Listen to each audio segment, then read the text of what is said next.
Hi everyone. So we are now proceeding with the next topic, which is advent of Europeans in India. Please do check the earlier videos for all the background knowledge, and the other lectures of different subjects like Indian polity, geography, environment and ecology are also being uploaded simultaneously. Do check them. Please do like, comment, share and subscribe if the contents are helpful to you in your preparation. Moving ahead with this particular lecture, here we'll focus on detail about the Portuguese. But before we do that, we need to understand about what all European companies came to India. How did they come? Via which route? That we have seen in the previous video. But in what order did they come? This is also important. Primarily, actually, this whole slide that you're seeing right now is very important from the prelims perspective. They can ask you to arrange the powers in any manner, in any order. Either how did they come, how did they leave, even in that the ascending, descending, whatsoever, that they might ask you. So just treat this as a prime source for your prelims perspective. Okay, let's see about the powers which came to India. Okay, so anyways, I have shown you that 5 powers basically that we'll be doing: Portuguese, Dutch, English, Danes and French. Now it's about the order. So Portuguese 1498, Vasco da Gama is the person. You don't have to worry about these short forms because I am showing you the details later about the Portuguese. तो ये हम पूरी कहानी की तरह करेंगे, ठीक है?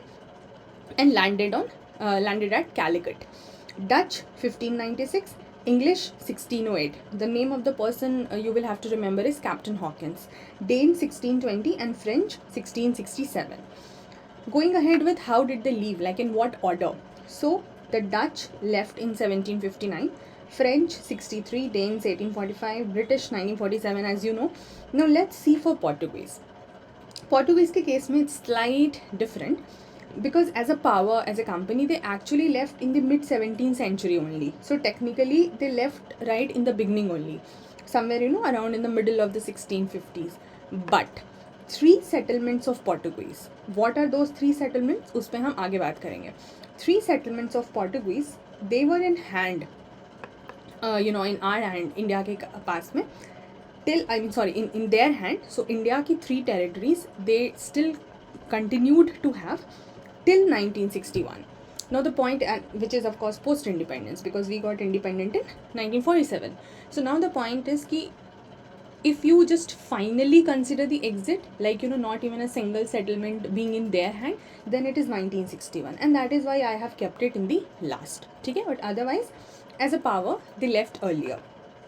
Moving ahead with the Portuguese, before that you just see this map. For the time being, just you noticed a couple of places, because this is going to figure out as names in the coming slides and you might need to focus here. So इस region में let's say focus on Cananore, Calicut, Cochin. अभी Calicut आपको बताया, ठीक है? So these are the places you will remember. Apart from that, also remember a couple of places in, let's say, the Bengal region, because we will have the references. For example, Hooghly here, so we will have the references to these places also. Now this is a map which shows you the factories and the agencies of the European companies in India, ठीक है? और ये 5 notings इन्होंने दी हुई हैं, English के लिए, ये फ्रेंच के लिए, ये पोर्टुगीज़ के लिए, डच के लिए एंड डेनिश या डेन्स के लिए. So you can accordingly check the locations of that. Starting with the Portuguese. Now, because they were the first European powers to come in India, and 2 primary reasons they had to come to India. One is the economic reason, another is the religious reason. What about the economic reason? Of course, economy would relate to the trading aspect, and we have seen that Italy is having the monopoly. At that point of time, Italy was having the monopoly, and then in the Arabian world, the Arabs were having the monopoly. ये आपको उस दिन map दिखाया था, तो I had already discussed about this with you, right? So here you had the Arab domination, so they could not use this path and they wanted to go through this path. And यहाँ पर Europe में Italy was having the domination. So the of course other powers wanted to break that monopoly, and especially the 2 major powers which wanted to break that monopoly was Portugal and Spain, the initial 2 powers. Now Spain के साथ में क्या हुआ अभी हम थोड़ी देर में देखेंगे, बट पोर्टुगल या पोर्टुगीज़ के साथ में, so one aspect was that they wanted to trade in the spices. They were looking for the spices, specifically pepper, and they wanted also to destroy the Arab and the Italy monopoly over the trade with the eastern world, India, Asia, all those regions. Religious perspective was, or religious reason was, that it wanted to spread Christianity in Asia and Africa.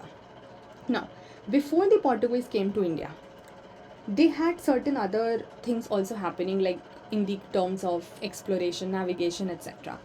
So now this person, Prince Henry from Portugal, who is nicknamed as Navigator, the reason that he was very interested in navigation and very enthusiastic about finding sea routes and trying to come to India. However, he died before finding a sea route to India. But his name is very much prominent because he was a person who was very much interested in finding, somehow could not complete the journey. Another person that you will remember is Bartholomew Diaz, who reached the Cape of Good Hope. Again, in the map you will notice, so Africa mein, slightly towards the south you have this place, Cape of Good Hope, actually the location. So via this, the route was founded. I might also pronounce a couple of names, maybe wrong because I do not know the language, so in that manner it might be there, but I think that should not be that of a problem, so I apologize for that. He is considered to be the first non-European to reach Indian Ocean, but from the Atlantic side. ठीक है, तो tried to reach the Indian Ocean in that region, but not India. India में Portuguese जो पहुँचे उस पर अभी बात करेंगे, ठीक है. इसीलिए इन दोनों का नाम हम जानेंगे related to Portuguese, but they did not come to India, they did not reach India. अच्छा, earlier an attempt was made by Spain also. So Christopher Columbus from Spain in the year 1492 also tried to reach India. So he set out to reach India but somehow discovered America. ठीक है, अब how? Because for India, like अगर आप Europe, यहाँ Europe है, Europe से if you have to come towards east India में, तो you have to come in this direction, right? But if somebody goes in this direction by mistake, तो क्योंकि via सी root ही जाएंगे ना, तो by mistake if somebody let's go in this direction, तो इधर क्या डिस्कवर हो गया, because here you know what is here, North America and South America. So that is what is side about Spain and you get to know about Christopher Columbus. इसीलिए हम इनके बारे में फिर ज़्यादा डिटेल नहीं कर रहे हैं. Moving on to see Portuguese coming और arrival in the case of India. So the first person who discovered this route was Vasco da Gama in 1498 via the Cape of Good Hope, reached India. And he, along with him, carried the first India Armada. What is Armada? Armada is a term referring to the fleet of warships. मतलब जो जंगी जहाज़ होते हैं, जो जंग लड़ने वाले, war के लिए जो शिप्स होती हैं, उनका जो बेड़ा होता है, like a continuous chain if you say, so like a continuous group fleet, उसके साथ reached India and reached Calicut. I have just shown in the map Calicut, और आप इसको कोझिकोडे भी बोल सकते हो. So now the new sea route from Europe to India was discovered, okay, via the Cape of Good Hope, and also considered as the first European to reach India by sea. Now when in the year 1498 he came to India, he was interested in India, so he even revisited India in 1502. Then 1503 में established the first factory at Cochin. 1505 में established the second factory at Cananore. I'll show you these places on map also.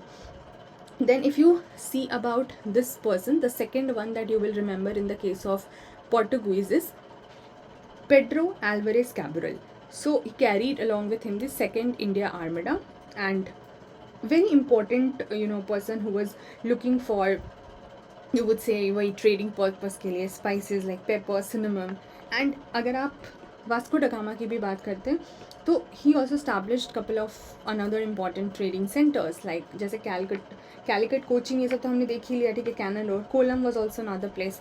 तो अगर हम map में देखें, आपको जो भी दिखाया, so these are some of the important like आपको दिख रहा होगा कि कैनालोर का है, कैलिकट का है, कोचिन का है, ठीक है. Now don't go by the notings only from this map, because फिर आपको लगेगा कि ये तो डच के इसमें शो हो रहा है dark in triangle. The reason is कि ये जो मैप दिखा रहे हैं 1705 में जो कंडीशन थी उसके बेसिस पर they are showing, but the places still remains the same, right. तो उस हिसाब से आपको याद रखना होगा, you will have to remember accordingly.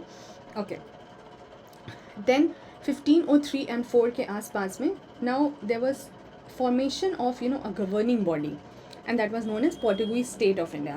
Now what this governing body would do, so whatever territories they were acquiring or having the control over etc, उसको govern करने के लिए they needed a body, ठीक है, and that was to function under a viceroy. Now when you see these terms, factory, usually the term that we understand or relate to this word is कि जहाँ पर production होता है. But this factory in the case of these European companies was not the place जहाँ पर production होता है. These factories were basically ना kind of warehouses or storehouses, जहाँ पे ये लोग क्या करते थे, सामान को स्टोर करते थे so that it would help in the trading perspective.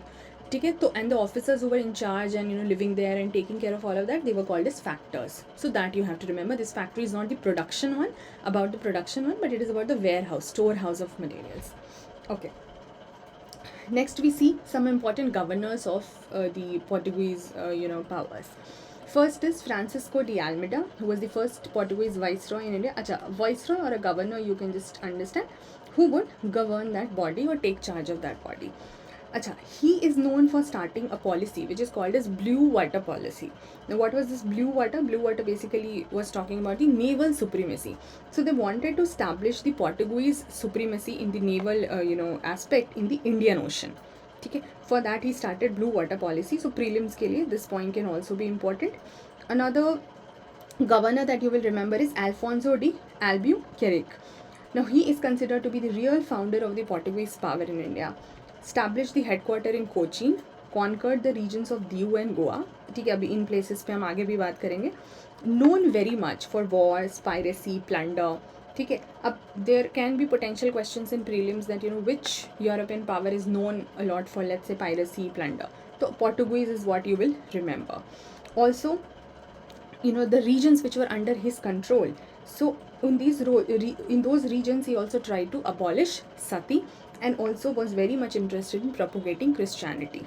Then another person is Nino de Cunha, who shifted the headquarters from Cochin to Goa, and now Goa became the official cap. He also established, this person established certain important trading centers in Bengal, which I have just shown you on the map, Hooghly, Balasore, etc. So I'll just quickly take you to that also again. So you see Hooghly here. Okay, Balasore is also located nearby only. So in the Bengal region basically. तो ये भी आपको ध्यान रखना है. Okay. So now we have seen the important governors of Portuguese power. Now the point is that they were trying to establish the naval supremacy. So what could be one potential reason, or let's say some reasons which helped them to get their success on the sea? So one important reason for their success on the sea was the Mughals' inability to develop a strong navy. Okay, they could succeed in that region also because the Mughal power इतनी strong navy बना ही नहीं पाए थे. ठीक है, also there was no direct territorial influence of the Mughals in the southern region. हमने देखा था when we were doing even the rise of the regional states, हमने ट्रावनकोर वगैरह की बात की थी इन द प्रीवियस वीडियो. ठीक है, so the southernmost region and in the southern areas they were almost untouched by the Mughals.